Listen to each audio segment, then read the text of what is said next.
paws, claws, and jaws.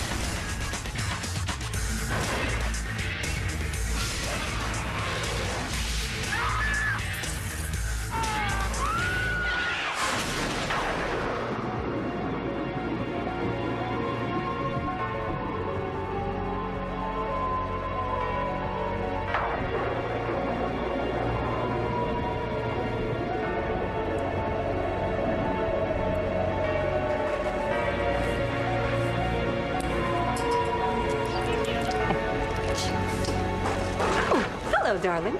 It's me, Elvira, Mistress of the Dark. And you're in for a treat, because I'm going to teach you about the birds and the bees. No, darling, not those birds and bees. That's like a whole other show. I'm talking about the kind of psycho birds that'll peck your eyes out, and killer bees that can wipe out an entire city. No cuddly pussycats and smoochy pooches for us. Instead, we're gonna meet some truly wild animals, rampaging rats, angry ants, and scary sea monsters. We've got creatures that creep and crawl, howl and growl, slither and snarl. Hey, sounds like a few of my old boyfriends. Anyway, it seems that whenever Hollywood wants to give audiences a good scare, it looks around the animal kingdom for inspiration. Now, what's scary, lurks in the dark, and looks great in black? No, not me, darling. Bats. Now, I know they can be a big pain in the neck sometimes, but bats are my favorite fellow creatures of the night. Hey, oh, hey, what's the hair, buddy? What are you, blind or something? Anyway, like me, bats can be a little creepy at first, but once you get to know them, you'll see they're actually a lot of fun to have around. To the average Joe, probably no creatures bring on a bigger case of the willies than bats. Is it their strange faces, their weird wings, or the odd way they fly across the night sky in search of dinner? Nope. Mostly, it's just that whenever you see them, you think of just one thing: blood-sucking vampires.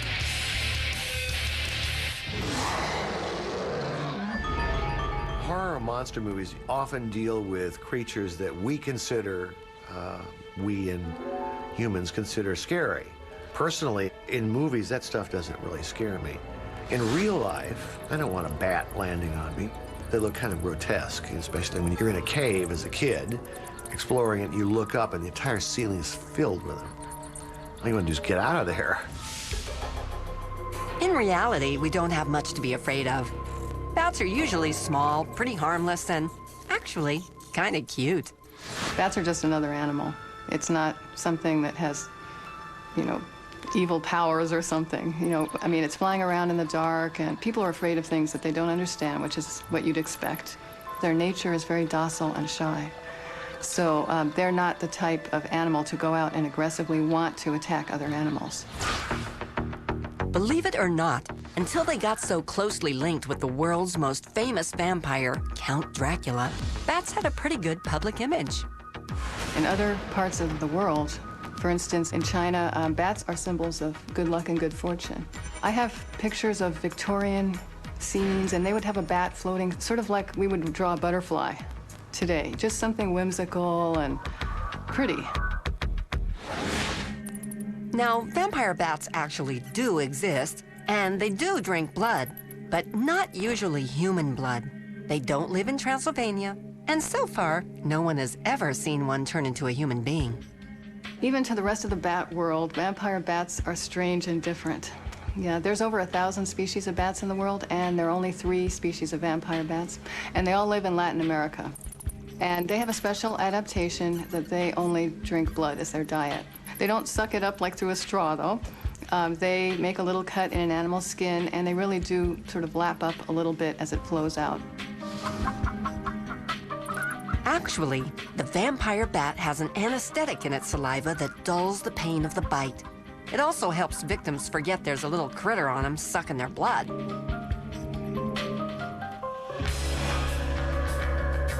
But when it comes to bloodsuckers, no real-life vampire bat can top the title character in author Bram Stoker's 1897 novel, Dracula. In the novel Dracula, the vampire turns not exactly into a bat, but something that's described alternately as kind of a winged lizard or a giant predatory bird. In fact, Bram Stoker's Dracula was more likely to shapeshift into a werewolf than anything with wings.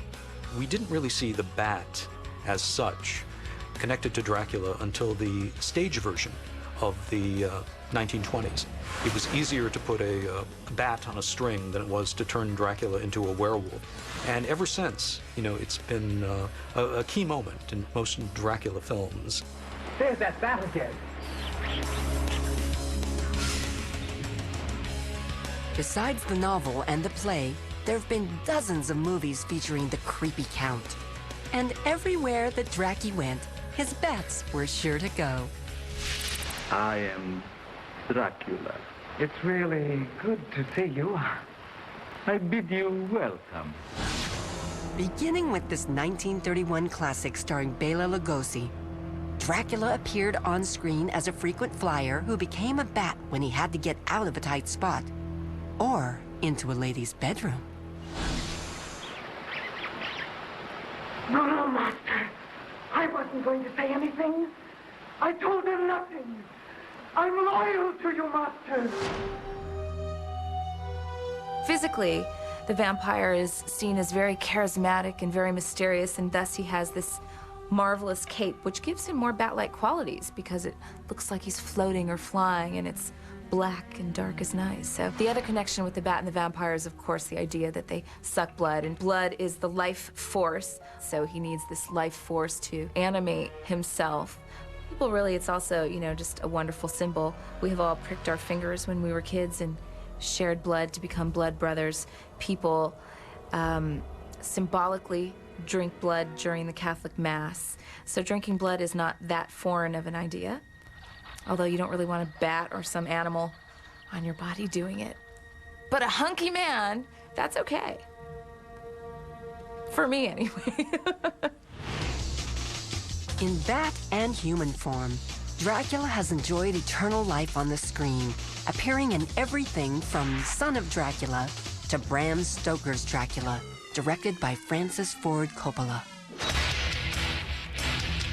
In the 2004 blockbuster Van Helsing, Count Dracula's demon spawn emerge out of their hatchery and drive this Eastern European village batty.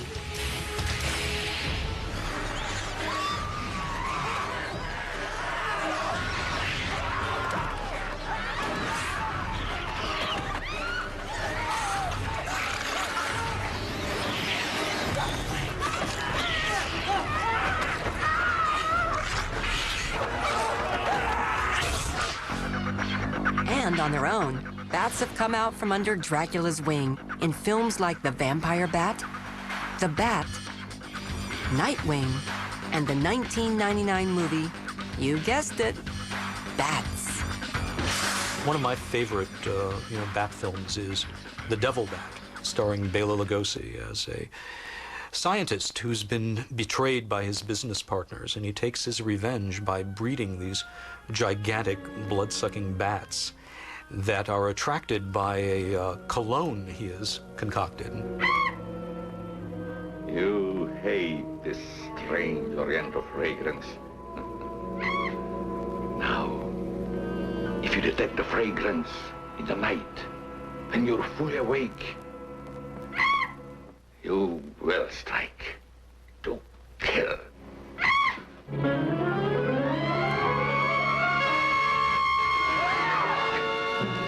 In the end, Lugosi gets a splash of his own deadly cologne and a taste of his own medicine.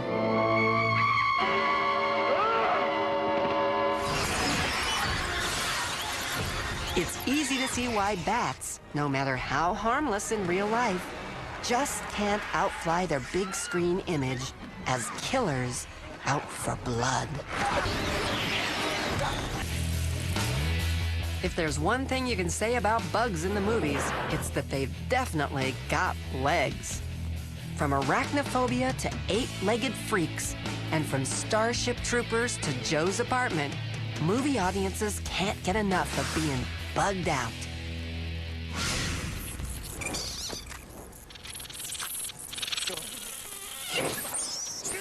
In the 1999 blockbuster, The Mummy, scary scarabs emerge out of an ancient Egyptian tomb to turn this grave robber into a late-night snack. Shoot me! Shoot me!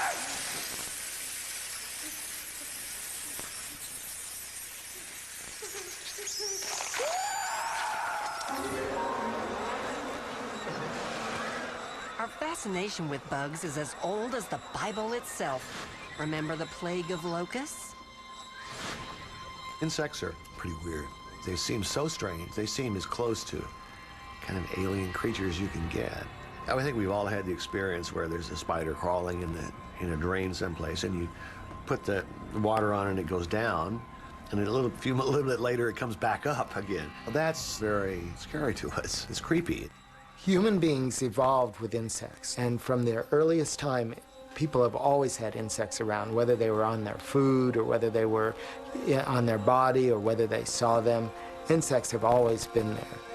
But in modern society, insects tend to be not as positively portrayed, so people don't like them. They don't like them on their body, they don't like them in their house, they don't like them anywhere. Why are insects so creepy to us? Well, they look pretty different from us for one. And they hang around in such big groups. It's just plain intimidating. But surprisingly, lots of people have good things to say about one of the scariest of our creepy creatures, spiders. Spiders actually have a lot of positive ideas associated with them, oddly, because I just want to step on them whenever I see them. But it is considered unlucky to kill a spider, and a lot of people will go out of their way to save a spider. If they see a roach, they'll stomp on it. If they see a spider in their house, they'll pick it up carefully on a newspaper and take it outside. In the movies, though, it's been a different story. During the 1950s, films about giant mutant insects multiplied like giant mutant insects. Movie screens were literally crawling with big bugs. Spiders, Bloodthirsty moon monsters. grasshoppers, praying mantises, Nothing in its path was safe. and even flying moths. You name it.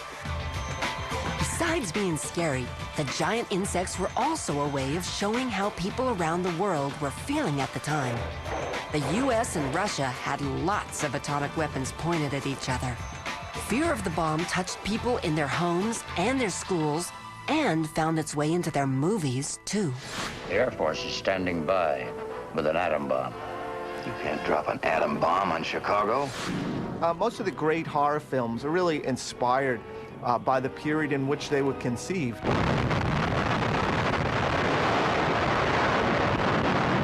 The Cold War jitters and the concerns over atomic testing definitely inspired a whole wealth of exciting science fiction and horror films in the 1950s.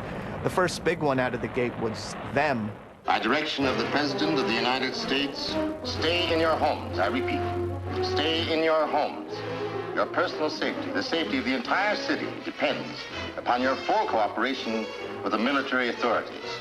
In the movie Them, they say, the residual atomic radiation left over from the first atomic blast caused these tiny ants to mutate into 9 to 12-foot ants and colonies of thousands that now have decided to go out and eat people. At the time, people really didn't know much about the atomic bomb and radiation and what kind of effects it could have on people as well as the animal world, insects. We may be witnesses to a biblical prophecy come true. Here is a desperate plunge into the black depths of the earth, where human courage challenges the brute force, the slashing jaws, the poison fangs that guard the subterranean nest, where the beast spawns its terrible progeny. As a scientist, I just have to laugh because an insect couldn't be that big. An insect doesn't have a skeleton on the inside like we do, so there's no structural support. They came from another world to destroy the Earth. It was the giant spider invasion. lack of realism didn't keep movie makers from continuing the giant creature feature trend into the 1970s. The giant spider invasion had plenty of in-sex appeal. The giant spider invasion. There has never been a film like this before. Bees had a lot of positive associations. In antiquity, they were seen as being messengers to the divine, and we perceive them to have human qualities that we admire. They are hardworking. They have a beautiful sound, a hum that is perceived to be psalms that they're singing to worship God. But I think it's instinctive, really, that we want to stay away from them because they can hurt us and bother us and sting us. For more than 20 years, scientists have known that a swarm of killer bees has been headed towards the United States.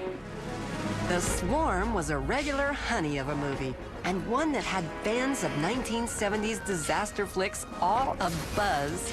Hey, all they were saying was, give bees a chance. Mile by mile, city by city, it moves, leaving in its wake a path of destruction.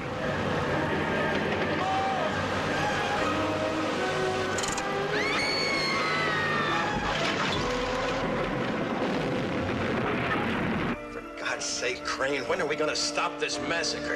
Irwin Allen's The Swarm. It is more than speculation. It is a prediction. Now, you wouldn't think it looking at this little sugar-slurping cutie, but one of the most terrifying, creepy creatures in the movies is the common housefly. In the horror classic The Fly, David Hedison starred as an ambitious, well-meaning scientist who becomes the victim of a tragic mistake. I can transport matter, anything, at the speed of light perfectly. I think a lot of actors turned it down, the part, because they didn't like the fact that he had a cloth on his head through a third of the film.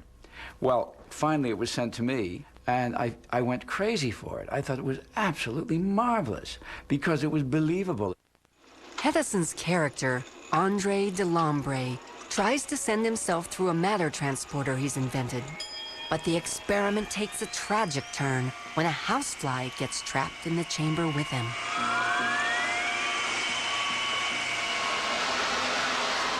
The scientist's atoms get mixed with that of the fly, and Andre comes out as half insect, half man. It was kind of graphic for the time. The bug creature, the half scientist, half fly, is really pretty repulsive. And that great scene where the woman is screaming from his point of view, his million-eyed point of view, is very enduring.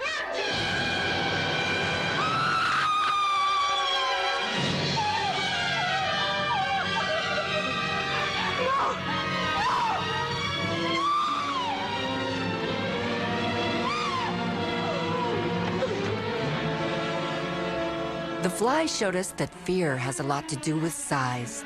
The littlest housefly can be downright hideous when it's the size of a man. Here, Uncle Francois. And a small spider can be downright terrifying if you're the size of a fly. There's also the horrible scene where the part fly, part human is caught in the spider's web. And to this day, people can still hear and identify with that little plaintive, "Help me."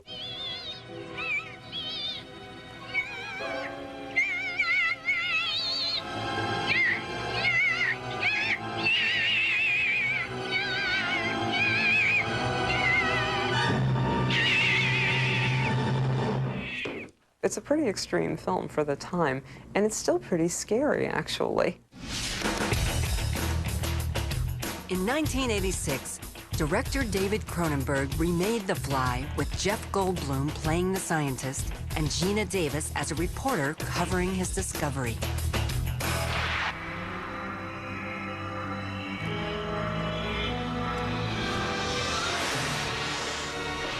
I liked scary movies when I was a kid, and I still like to have a good scare. But it's not like I've continued to seek out monster movies, and I certainly didn't think, oh, I'm going to do monster movies and stuff like that. But, you know, when The Fly came around and I read that, and I said that's for me, you know. Loved that movie. Goldblum's fly would be very different from the 1958 version. Instead of donning a hairy helmet and a fuzzy fly glove, he would slowly transform, as if he were coming down with a disease. I know an old lady who swallowed a fly. Perhaps she'll die. Eventually, he would take on fly-like characteristics, walking on the ceiling, jerky movements, and a nasty habit of always throwing up. In the climactic scene, Goldblum completes his transformation into a horrific fly man. No, no, no, no.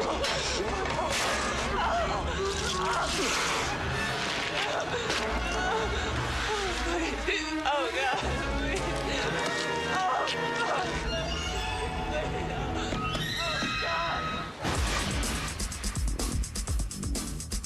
Whether it's atomic beasts or creepy insect people, it seems we just can't get enough of bugs.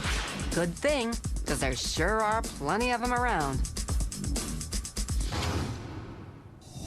Coming up, Hollywood's creepiest creatures will be There's nothing scarier than seeing man's best friend turn into man's best fiend. Dogs are our cuddliest, most loyal companions. They slobber on our faces, fetch our slippers, and warn us when there's danger approaching. They're the last animals we'd expect to attack us. And that's why dogs gone wild really wig us out.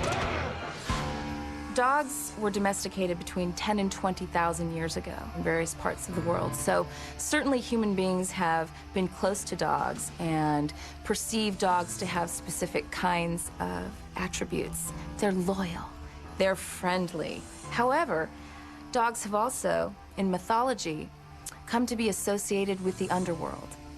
In Egypt, the god of the dead, Anubis, is dog-headed. In Greek mythology, you have a dog with 3 heads guarding the entrance to Hades. And so somehow, even though it's friendly and loyal, the dog has been associated with death. Rabies may have a lot to do with some of our irrational fears about animals. And I think this brings out that idea about the animal being able to infect a human being with a illness involving biting and death. The Omen is an excellent example of a manifestation of a human or a demon into a dog character. It's very clear from the moment we see the dog that this dog is the embodiment of Satan.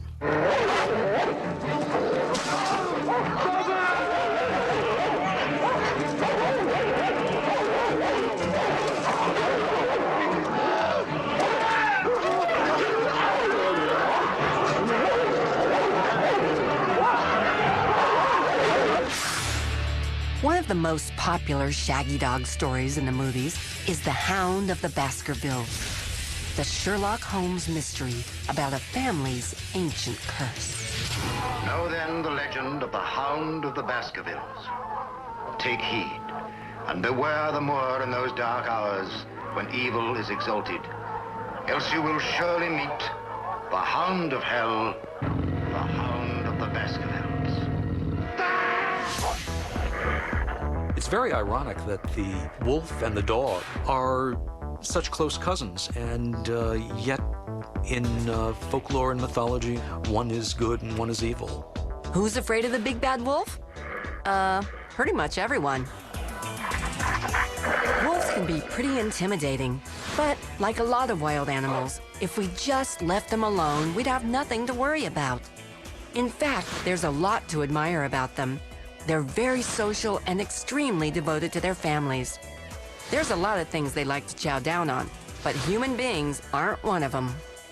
Well, wolves have always gotten a really bad rap. They have rarely attacked human beings.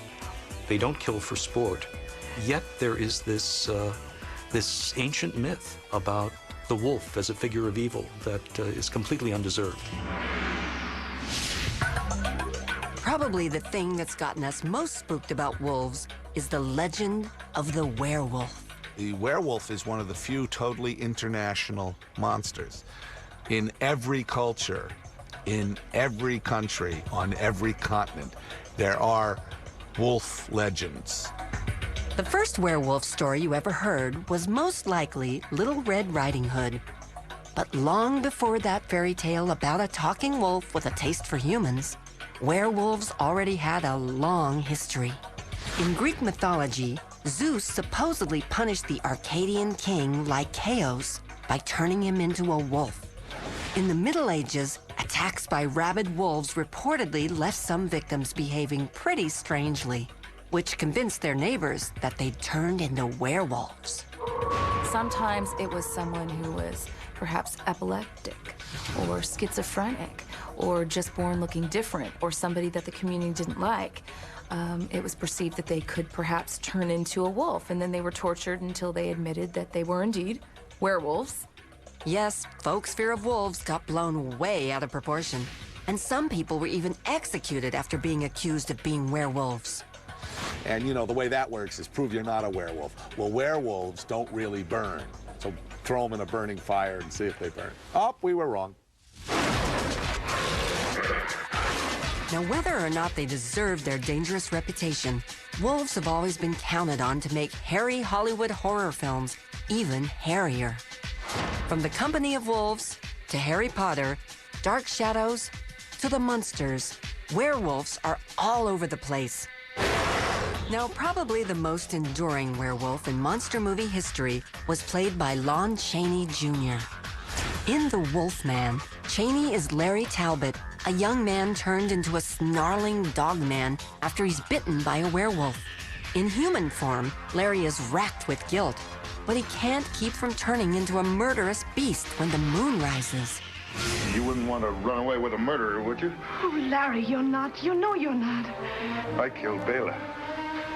I killed Richardson. If I stay around here much longer, you can't tell who's going to be next. The role of the Wolfman clicked. Built into it was humanity. Here was a man who really didn't want to kill. It was beyond his control. He's a victim. He doesn't want to be a werewolf. So he's a tragic figure. He has cancer, with the difference that the cancer isn't just killing him, it's killing everybody.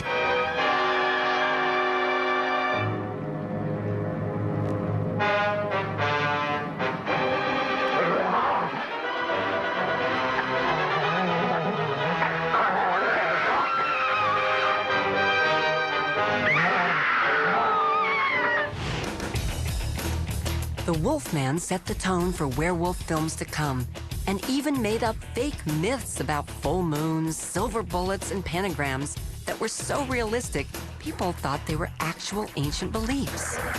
Lon Chaney Jr. went on to star in 4 more Wolfman movies. And over the years, there were countless spin-offs. Jack Nicholson and even Michael J. Fox put on the dog. But long before Fox became a teen wolf, Michael Landon showed 1950s audiences just how rough high school can be in I Was a Teenage Werewolf. Help me, doctor, please! I know they're going to catch me, but don't let anyone see me like that. Please, doctor, help me! Michael Landon in a powerful performance as the boy possessed.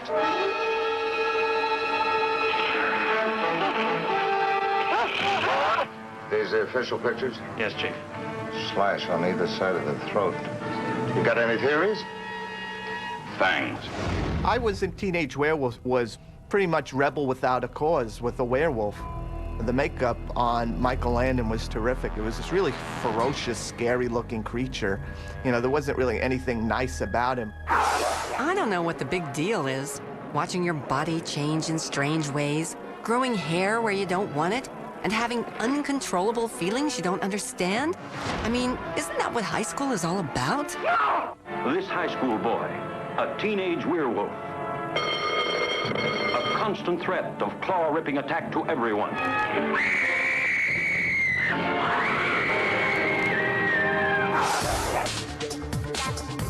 In 1981, two of the most popular werewolf flicks of all time hit the screen. The Howling was a traditional hair raiser, while An American Werewolf in London, written and directed by John Landis, combined comedy with the classic chills of a horror film.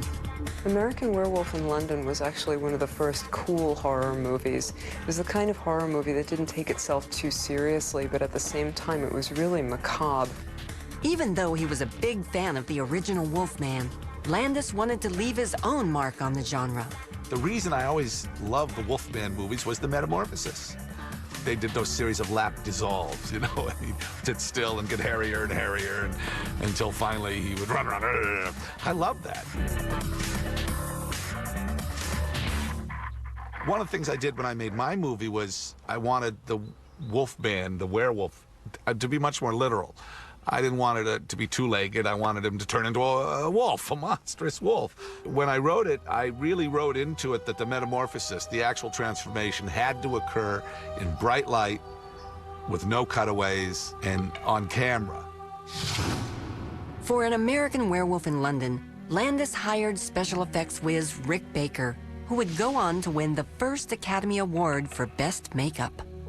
John, he said, you know, it always seemed odd to him that when a person changed into a werewolf like the Wolfman did, you would sit down in a chair and prop yourself up in the corner so you could be really still until you transform into a werewolf, and then you would get up and move. You know, he thought if your body was going through these changes, you wouldn't be still at all. It would be incredibly painful, and you would be rolling around and screaming and doing all this kind of stuff.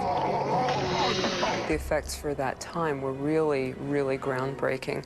So when David Naughton is trying to sit there and ignore these urges, and then all of a sudden he just like tears his clothes off and begins this, for the time, very, very scary transformation, it's amazing. It's a mind-blowing film in that respect. American Werewolf was very hip. It was very scary. It was very gory.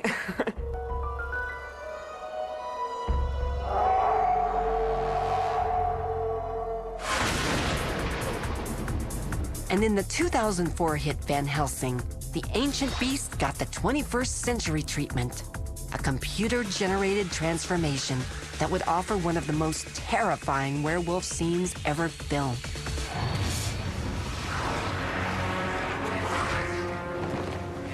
You are too late, my friend.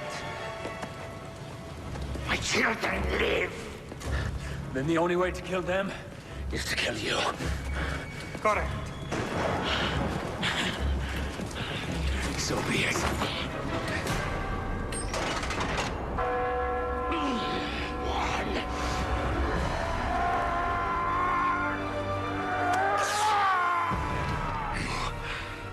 This cannot be.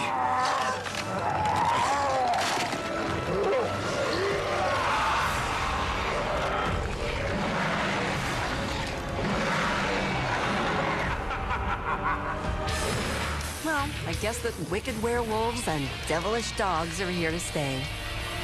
Thanks for the memories. Millions of them. They're indestructible. Rats are indestructible. Do you know they can collapse their skeletons and squeeze under a door? You know, and they're very smart, and they breed like crazy.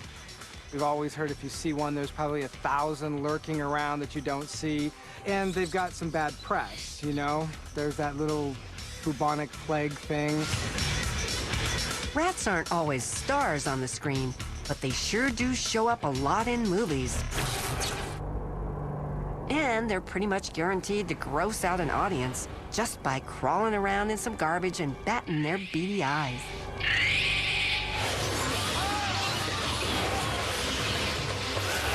In the television movie The Rats, Mädchen Amick tries to put the brakes on a massive rat infestation in New York City.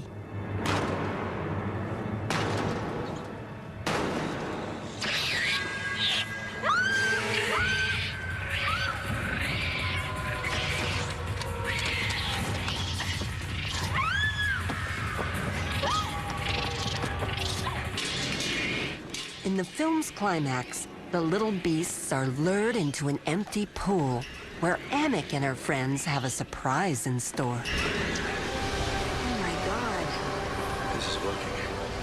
A lot faster than I thought.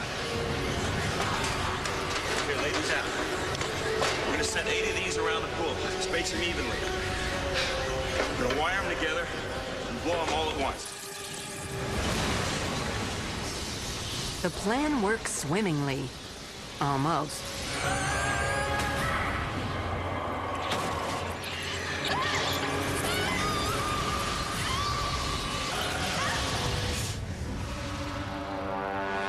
Rats are one of the animals that people have had some good reason throughout history to be upset about. They were an important part of the Great Plagues, which decimated Europe during the Middle Ages. It wasn't the rats, but rather the fleas they carried that spread the contagion, but they've been always associated with pestilence and disease, and it's not always been an undeserved reputation. Thanks to their association with spreading the bubonic plague, rats have become a big part of our mythology. The Pied Piper, one of the world's best-known fairy tales, and a Hollywood favorite, is based on the German legend of the Rattenfunger, who led all the plague-ridden rodents out of the town of Hamelin by playing his flute. In the original silent Dracula film called Nosferatu, the vampire was presented as kind of a half-human, half-rat, with pointed ears and nasty little teeth in the front, and it's one of the most undying evocations of pestilence that has ever been seen on the screen.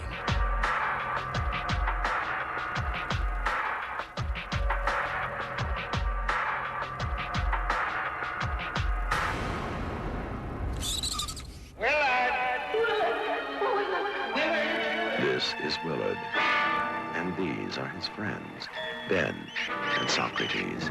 Half a century after Nosferatu, the classic creeper Willard gave a whole new meaning to the phrase rat pack. He starts befriending these rats. First they become his friends, then they become his tool of power, and all of a sudden he's this super confident person commanding an army of rats. Willard takes good care of them, and they will do anything for Willard. In the film, Bruce Davison played a social misfit who gets revenge on his enemies with a little help from his furry friends. Willard it's got two things going on. It's a classic revenge story about, the nerdy guy, the put-upon guy who exacts revenge, and it's also a nature amok movie where this disenfranchised character is able to create an army of rats to do his bidding. And the film was, told very believably for the most part and convincingly, and the rats was scary. My God, look at the rats. You made me hate myself. Well, I like myself now. Where your nightmares end, Willard begins. No, Willie! No! Willard is the one movie you should not see alone. What is the world's most vicious animal? Lion? Tiger? Rhino? No, the most vicious animal in the world is a tiny one. No larger than that. The killer shrew. Looks like a small rat. The star of this 1950s creature feature, The Killer Shrews, wasn't exactly a rat, but a close, creepy relative. Blood-curdling, horrifyingly poisonous monsters. It was the livestock. The shrews got into the barn. The wildest of flesh eaters, threatening all mankind. Your flesh will crawl with fear at their nearness. The shrews were out there. I couldn't take a chance. You're real.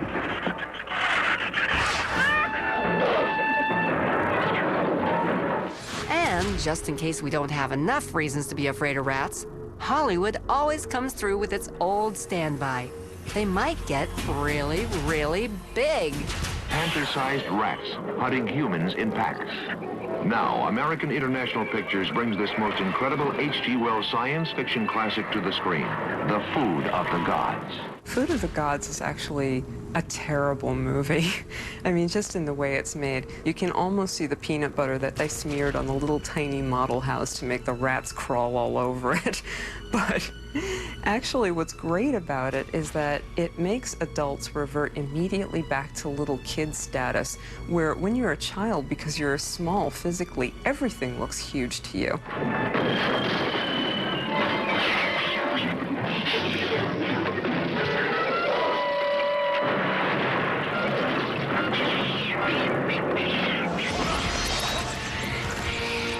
Just for the record, if you had any question about why it's best not to get caught up in the rat race, guess what happened to those rats in the swimming pool? I'll give you a hint. This climax is the bomb.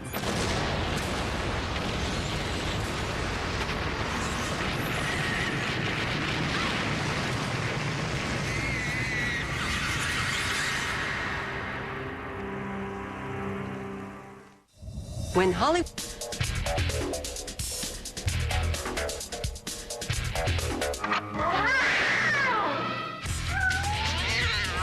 Cats have a way about them that puts a lot of us on edge.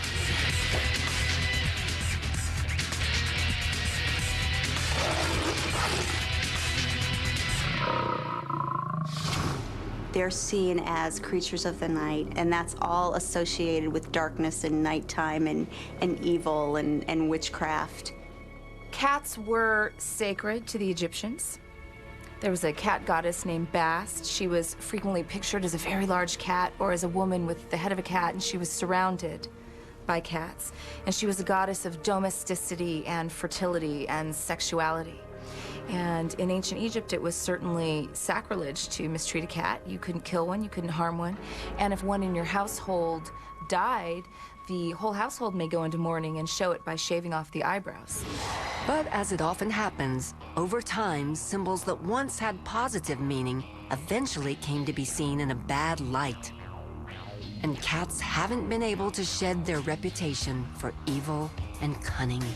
Black cats were associated with witchcraft in the Middle Ages. In fact, they were seen as witches' helpers because of their abilities to fall from great heights and land on their feet. So they were imputed as having these supernatural powers, and as a result, unfortunately, many of them were persecuted and abused and burned.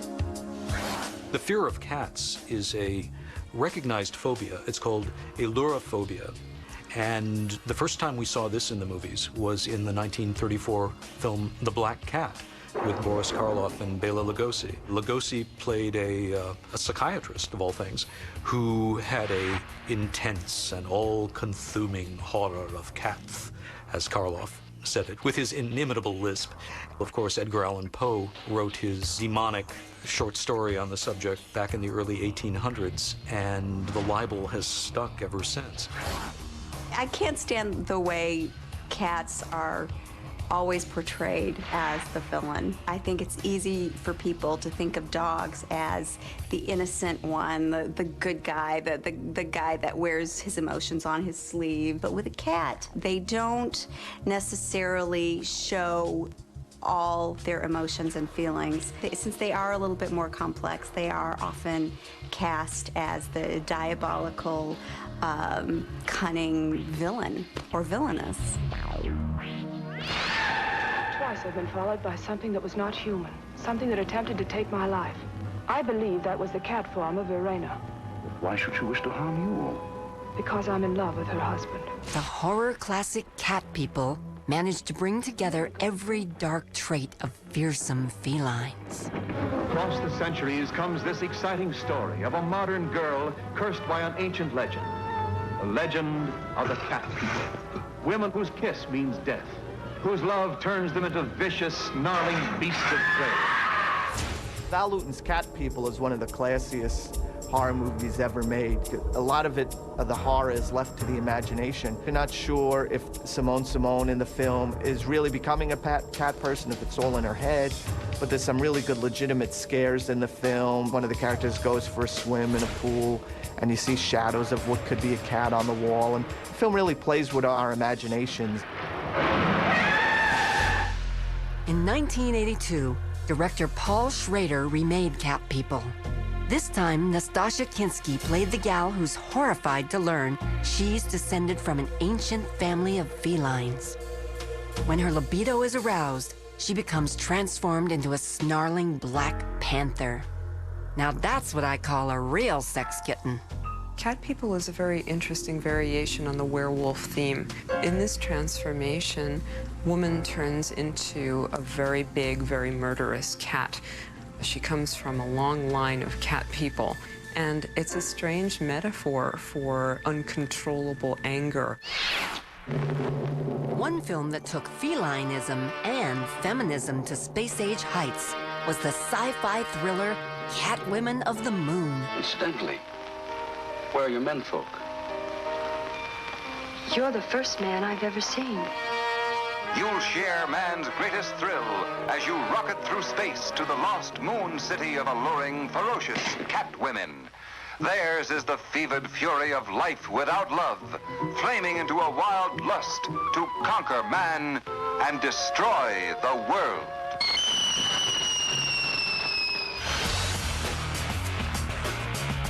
But no feline femme fatale has made a more lasting impression than Batman's arch nemesis, Catwoman. On both the big screen and on television, Catwoman has always symbolized the most mysterious and dangerous sides of our kittenish colleagues. She can be as evil as she has to be at that time in order to survive. And she will devour you. But the good thing is that she doesn't devour you unless either she's absolutely hungry and she has to survive, or she feels she didn't deserve living. Oh, you're going to see the perfect crime when I get Batman in my claws. When I was asked to audition, I licked my hand and did a lot of purring. And I remember Les Martinson, the director, saying, I didn't tell her to do any of that. And I said, oh, shouldn't I have? He said, no, that's fine. Cats are sleek, cats are fast, and they think a lot. And they always got some rascality up their sleeve. Perfect. Now, ask any mouse, or spider, or even a small bird, and they'll probably tell you cats definitely deserve some of that bad press they've gotten over the years. Those teeth and claws aren't just for scratching up your furniture. Even the cutest kitty can be a downright ruthless predator when she wants to be. My cat killed a pigeon yesterday and toyed with it for 4 hours before she managed to completely do it in. So, yeah, I mean, if you watch a cat, you realize that they can never be fully domesticated. He grows smaller, smaller, smaller, and the terror mounts. The Incredible Shrinking Man showed that a cuddly pussycat will turn against you on a dime, especially if you've shrunk to the size of a dime. Don't worry, Butch. Everything's gonna be all right. Go to bed. As the shrinking man gets smaller and smaller, he becomes a prisoner of his own house. And things like the family cat become terrifying menaces.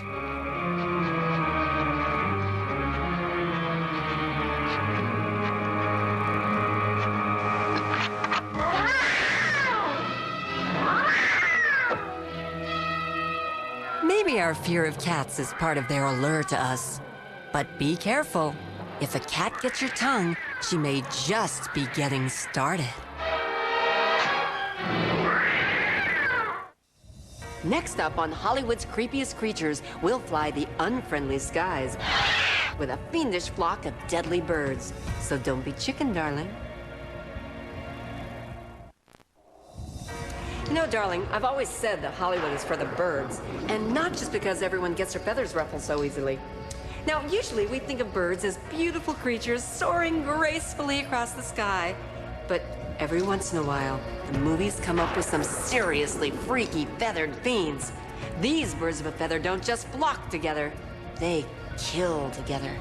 Take a gander at these little chickadees, and then you'll see what I mean.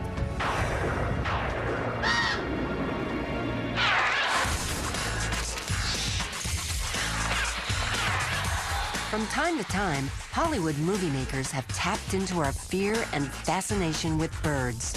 Even if the films are so bad, they occasionally lay an egg. It's got one of the planes. It's coming after me. Here's one bird of prey you'll pray doesn't fly by your town. In the 1957 movie, The Giant Claw, something that looks like an enormous prehistoric parrot terrorizes the Earth. That bird is extraterrestrial. Comes from outer space.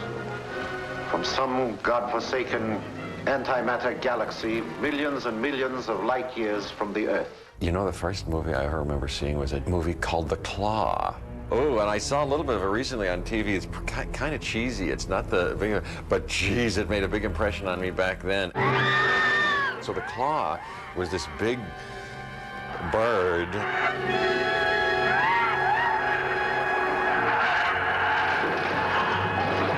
At the end of it, you know, they finally figure out, oh, we must kill bird with, they had a big sack, kind of like a big sack, and they shot the sack. And I remember the last sad kind of shot of this bird having been downed and kind of, oh, the claw disappearing into the water. There it is now, attacking the United Nations building.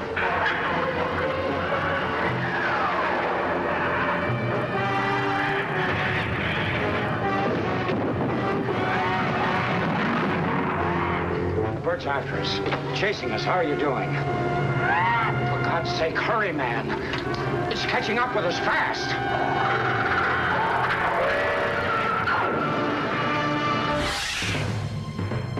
Bird attacks on humans are pretty rare, but that hasn't stopped Hollywood from exploiting our fears of danger from above.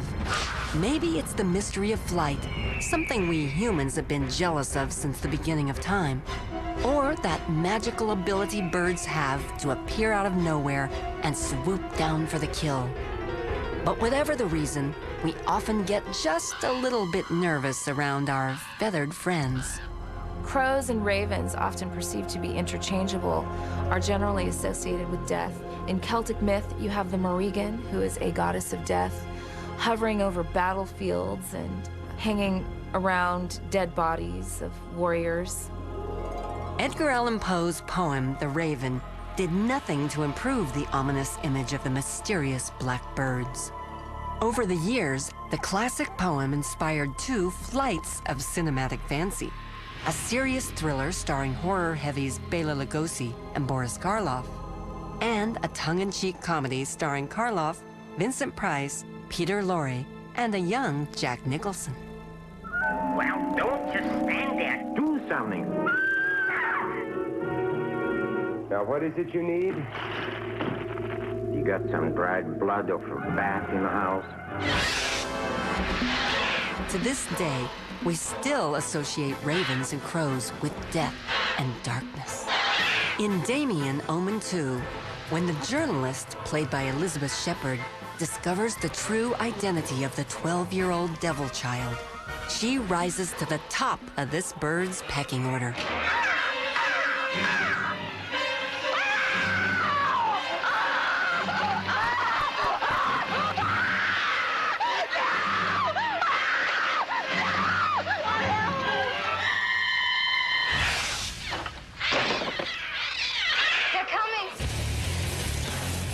But perhaps no film did more to make audiences fear everything from sparrows to seagulls than the mother hen of all feathered flicks, Alfred Hitchcock's 1963 thriller, The Birds. In one of the movie's most unforgettable scenes, a flock of crows inspires terror in actress Tippi Hedren and the audience, simply by quietly gathering on a playground jungle gym. They're all just gathering behind her, just waiting for their moment. You can practically see the birds giggling, like, oh, just wait until she gets a load of us. To this day, I'd say 9 out of 10 people who sees a flock of birds gathering on a telephone wire or on a jungle gym at the schoolyard immediately thinks of Alfred Hitchcock's classic film. But birds don't generally have a scary connotation. So not only does Hitchcock take something that's all around us and previously wasn't scary, but he imbues them with malevolence. These birds are not just on a rampage, they're planning their attacks. They're very stealth.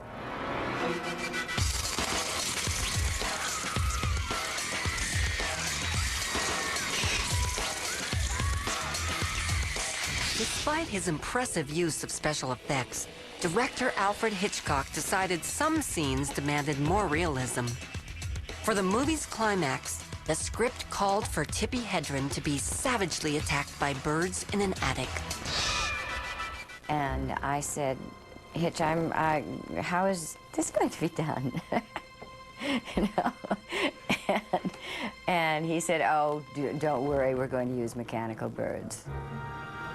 The whole crew told me they were going to use mechanical birds. So why should I worry? I got onto the set the morning that we were going to do that. And Jim Brown, the assistant director, knocked on the door and he came in and he said, well, he couldn't look at me. He was looking at the floor, at the walls, at the ceiling. And I said, what's wrong with you, Jim? And he said, the mechanical birds don't work. We have to use real ones. And out the door he went. Well, I blanched white. Hitchcock planned to shoot that terrifying scene with real birds over the course of 5 grueling days. I said, Hitch, why? You know, I'm not necessarily a method actress, but I really need motivation for this. Why does she go up into this room? Why does she do that? And he said, because I tell you to, which in other words is your paycheck, lady, you know. So we started the scene and they tied the birds to me loosely so that the birds wouldn't be hurt. And midday Friday afternoon, one of the birds was sitting on my shoulder and he jumped and he scratched me way too close to my eye. And at that point, I had had enough of all of them. And I got them all off of me. And I just burst into exhausted tears. As long as birds are flying, pecking, and clawing their way across the big screen, audiences will be flocking to see them.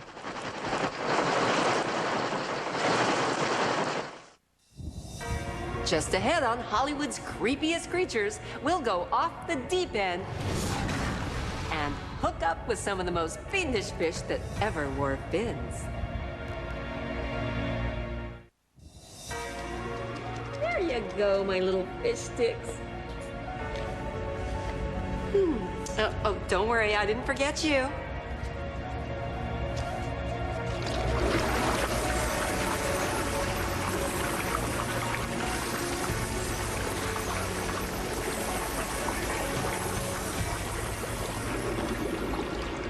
Oh, boy, talk about having a lot of mouths to feed. From Bible stories like Jonah and the Whale to books like Jules Verne's 20,000 Leagues Under the Sea, the underwater world has been a source of some of the scariest tales ever told.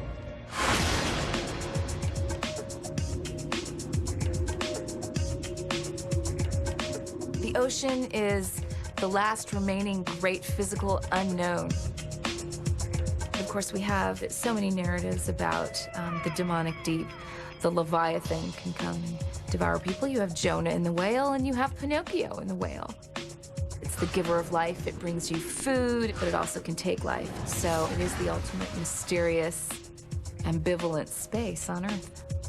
Anybody who's been out in the ocean understands how open and vulnerable, you feel. It's a little frightening.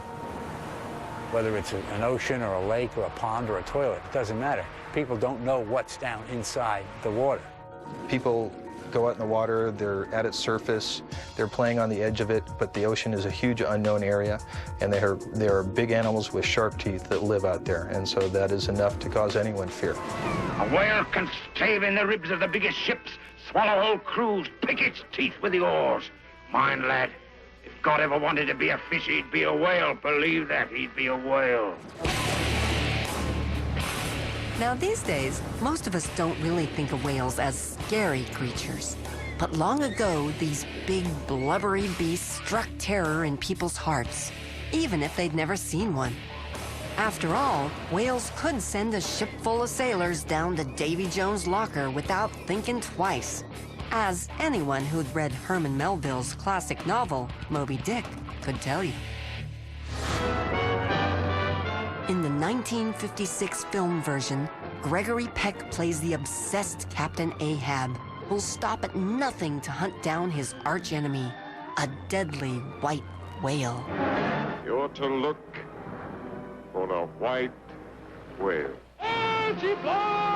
Whale as white and as big as a mountain of snow. Oh, did you see him, men? Chase that white whale on both sides of land and over all sides of earth. He spouts black blood and rolls dead out.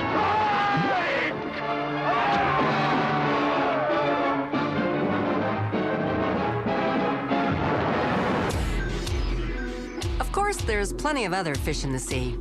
The shark is another relatively harmless sea creature that's gotten typecast as a tough guy in the movies. These fellas are pretty well adapted to their life as predators of the deep. They eat a lot of fish and occasionally take a bite out of a seal or a whale. The reality is we kill a whole lot more of them than they do of us. But try telling that to anyone who's seen Jaws.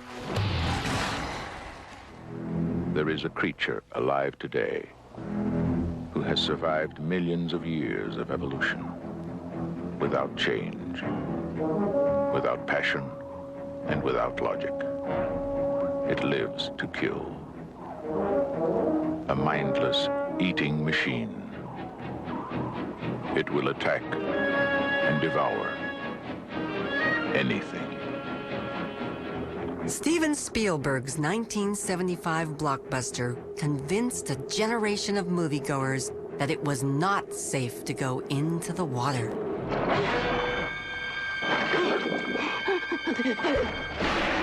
I knew it would be a good adventure film. I never dreamed that it would, skyrocket around the world. The one thing that nobody figured was how universal the fear of water is. I mean, I've always had a love of the beach and of the ocean, and I never swim very far out anyhow. Do I look around a little bit more than I used to? Yeah, I do. You're gonna need a bigger boat. That's a 20-footer. 25. The size of the shark, I think, is a little unrealistic. It's supposed to be just monstrous. And the intelligence of the shark, seeking people out, when it's got the boat and drawing them out to sea, it shows a pretty high level of intelligence and cunning. And you're not seeing that in the sharks. They're eating machines. They're out there looking for their prey. We're not their prey. From 1975 to 1995, there were many more people killed by vending machines falling on them than there have been by shark attacks in the United States. It is something that is a very, very low possibility of happening. Is it a possibility? Yes, anything can happen, but if it does, it still would be an extremely rare event. As if we didn't have enough scary sea creatures to worry about, in 1978, director Joe Dante gave us one more. Piranha. With their powerful jaws and razor-sharp teeth, piranhas snack on whatever's near. Other fish, birds, reptiles, small mammals. And they don't wait till their prey is dead to start chowing down. In a pinch, they'll even eat their own young. Of course, movies aren't about reality, and some of the stuff we see in films can be a little fishy. Take crabs, for example. They're kind of weird looking, and they walk funny. And if you've ever tried to pick one up, you know they can be a little, well, crabby. But check out what happens when nuclear fallout turns them into mutant giant shellfish. I like to call this movie Revenge of the Seafood Buffet. Wow, if only these guys had a large tub of cocktail sauce and a big bib, then they could eat dinner instead of be dinner. As it turns out, giant crabs weren't a one-movie phenomenon. Michael Craig was nearly crushed by a crustacean created by special effects whiz Ray Harryhausen in the sci-fi epic Mysterious Island. Now, the beach is usually a good place to relax, until something like this shows up in your cabana. While teenagers prepare for a secluded slumber party, terror strikes from the bottom of the sea. An invasion of ghoulish atomic beasts who live off human blood. Again and again, the fiendish monsters struck like nothing that ever stalked this earth.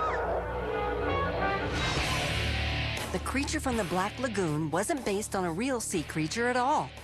This creature was really a great-looking creature. I mean, he's based on a human form, but he's got this fish face, these long claws, these fins. They call him the gill man, and he's kind of like a piranha on steroids. He's very strong, he's very aggressive, he's very sleek-looking. He's a little alien, but he's also a little familiar.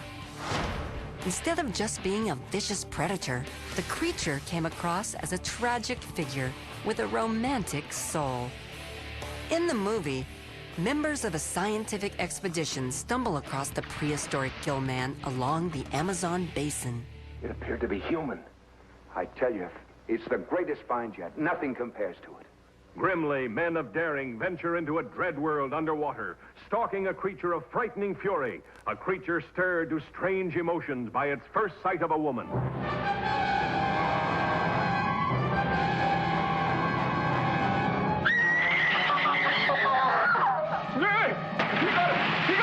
Creature from the Black Lagoon is a great film. Jack Arnold directed that, and it's a beautiful film. It's a King Kong story. It's Beauty and the Beast. He's perfectly happy in his Black Lagoon. We come in and put poison in the water. I mean, it's classic. He is a rather repellent beast, but he does have a soft spot for the leading lady, and we feel a certain amount of pity for him at the end.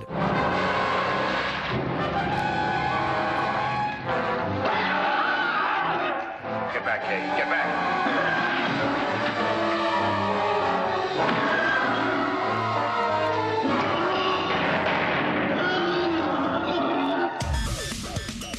The creature would go down in history as the coolest sea monster in the movies. I guess something about that beast really touched a nerve with the audience. Even 50 years after he first emerged from the Black Lagoon, people can't get enough of him. Now, if you like calamari, and who doesn't, a giant squid just seems like more of a good thing. The giant squid has rarely been seen and never captured alive. Now, it may be shy, but it's not spineless. Well, actually, it is spineless, but it does have the guts to take on its main predator, the scary sperm whale. The squid usually loses. In Voyage to the Bottom of the Sea, producer Irwin Allen's giant squid made a big splash in a scene that would go down as one of the most chilling underwater battles ever filmed.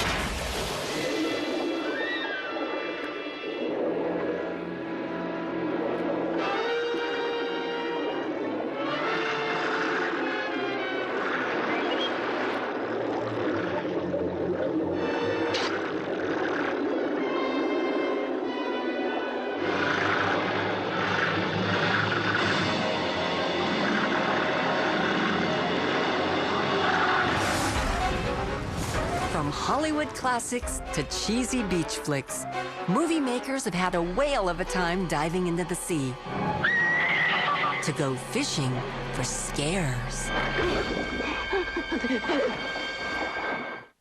When Hollywood's Creepiest Creatures returns, we'll meet some of the slimiest, scaliest, and most repulsive reptiles in show business. Outside of my ages, of course. The most dangerous animals on the planet. I mean, I've spent a lot of time with leopards, packs of wolves, elephants. I mean, I'm not afraid of a spider or a lizard, a monitor lizard, but a snake.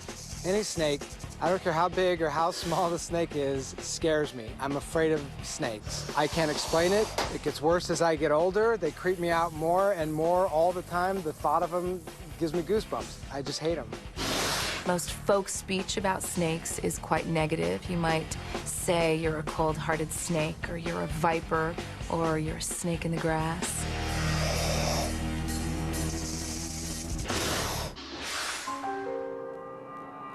You also have, biblically, Aaron's rod, turning into a serpent so that it can devour the rods of the other magicians of Pharaoh. So you do have positive associations, but mostly in Western culture, the snake is all bad because the devil or the big bad or the ultimate evil chose to take the form of a snake in the Garden of Eden and contributed to the downfall of humanity. Snakes and reptiles are among the commonest phobias. Rattlers. What a way to die.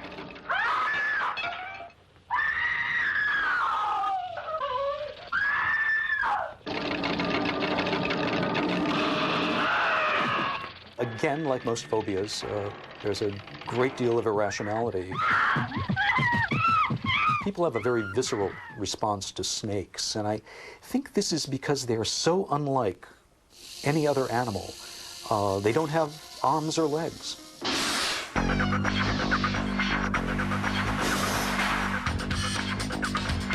As with most phobias, our fears of snakes are pretty overblown. And as they say, they are more afraid of us than we are of them. From Raiders of the Lost Ark to Anaconda, from the Jungle Book to snakes have always had success in the movie business. Believe me, I've worked for a few myself. Sudden, violent, horrible death. Can the dreaded curse of the Orang Sanko turn living woman into deadly, slithering snake? See, venomous, creeping evil, create a writhing hell on earth, the reptile. Reptiles are more like dinosaurs than they are like human beings. So most of us can't really relate to them. And we don't give them human-like qualities. Never in the history of the United States, a monster of such size and power and horrifying hatred of man.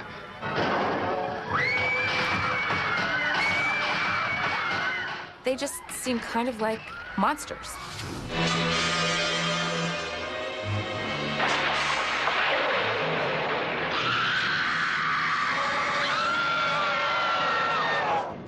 This slimy reptile named Reptilicus came from Sweden and ruined a lot of IKEA furniture before they finally killed him.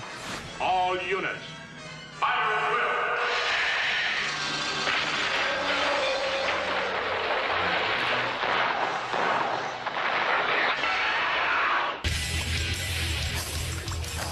Now, everyone knows a lot of senior citizens live in Florida, and crocodiles and alligators are no exception.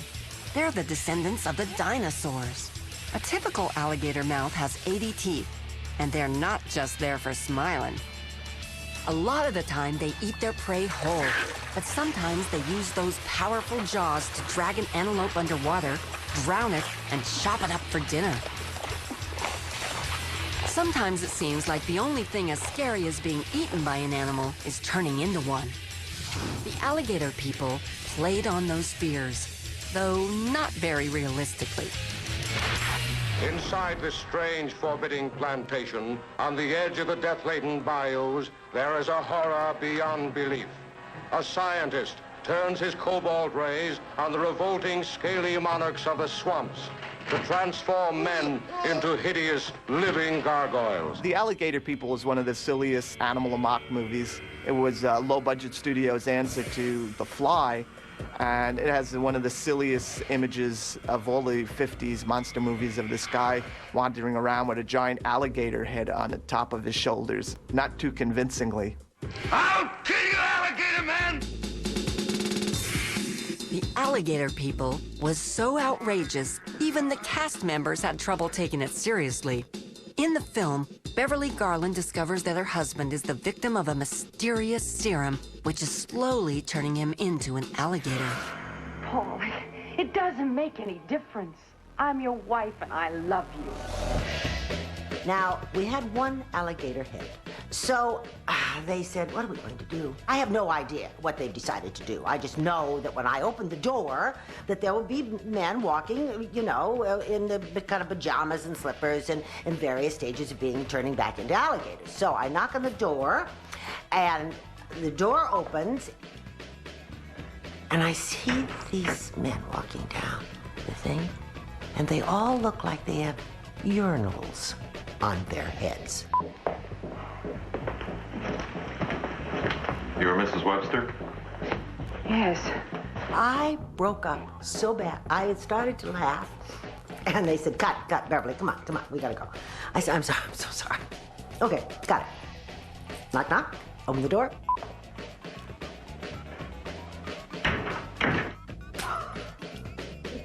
I can't do this. I cannot tell you how ridiculous these people look. Despite the giggles, cast members, including Lon Chaney Jr., gave it their all. No, you hate him. You can't be him.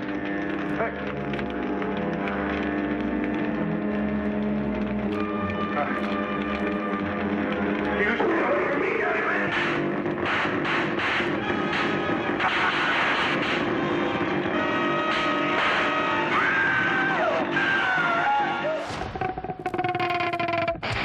Now, snakes and alligators may have scaled the heights of Hollywood, but they aren't the biggest reptile celebrities in town. Whether giant monsters or dinosaurs, or some combination of both, like Japanese superstar Godzilla, big reptiles have made big bucks on the big screen.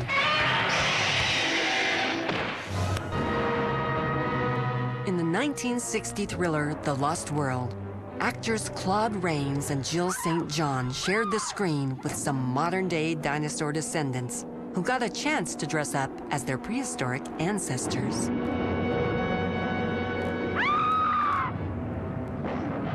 Battle of the Titans, to the death. The most terrible creatures of destruction that ever walked the earth.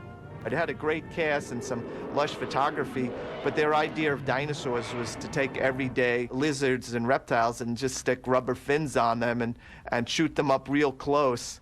And anybody watching the film realized that, hey, that's just an iguana and with some rubber on its back. That's not a dinosaur. So in that sense, it was never particularly convincing. Whether it's a 15-story monster, a snake, or a lizard, reptiles sure have what it takes to make it in Hollywood. And hey, they always work for scale.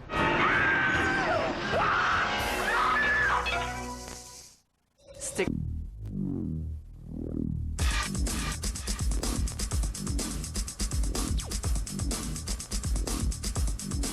Maybe movies are too tough on animals. Since most of the beasts walking the earth really aren't that harmful to us, is it fair to paint them as vicious killers just to bring in box office bucks? There are more animals than there are human beings. We play with them, we see them flying, we see them swimming, and we eat them. I've come to feel very close to the birds. So of course we're going to tell lots and lots of stories about them. I think probably a lot of our folklore about animals, about insects, has to do with us and the way human beings perceive them, perceive ourselves. No!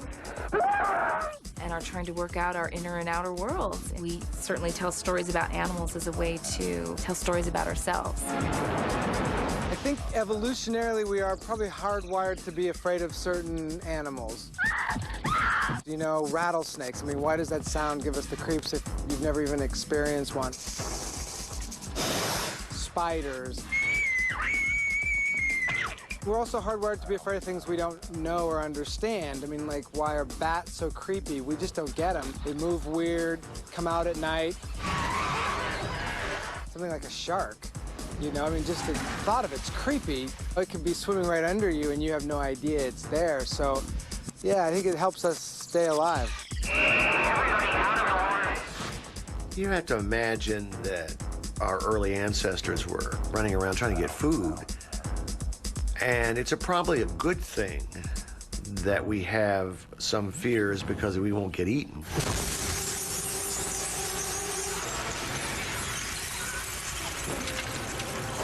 You know, early man may have looked at a snake and said, what's this? And after a couple of them died, a couple of his friends said, oh, don't touch that, you know, or the spider that bites. These are all things that are kind of with us as humans over the years. So it's not altogether unhealthy. All wild animals instill fear in people, and it's something that's going to bring up a gut reaction. Creature features resonate with me, and I think with most audiences, because they're about everyday creatures, everyday animals, pets, creatures you see in the zoo turning malevolent and attacking their masters or their rulers on this planet. There's always a great what-if premise with movies like this. You know, what if Fido turned on his master? What happens if the birds all of a sudden attack humankind for all the abuses we've done to this planet? We've eaten them and caged them and abused them and tested cosmetics on them, and, you know, maybe man deserves a little comeuppance. I have an affection for horror movies, creature features especially, because I grew up with them. I love monster movies based on giant dinosaurs. Mother Nature's revenge movies, things gone wild. Insect-related movies. Most kids have happy childhood memories of The Wizard of Oz or something like that. I have happy childhood memories of the birds. One very consistent theme in horror entertainment has always been the eruption of repressed and primitive desires.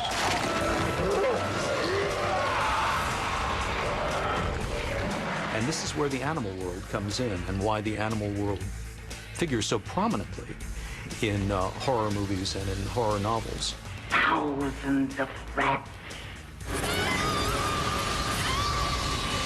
It's the primitive shadow just kind of lurking back there, ready to jump out and say boo. You'll be all right now. I know it's worked.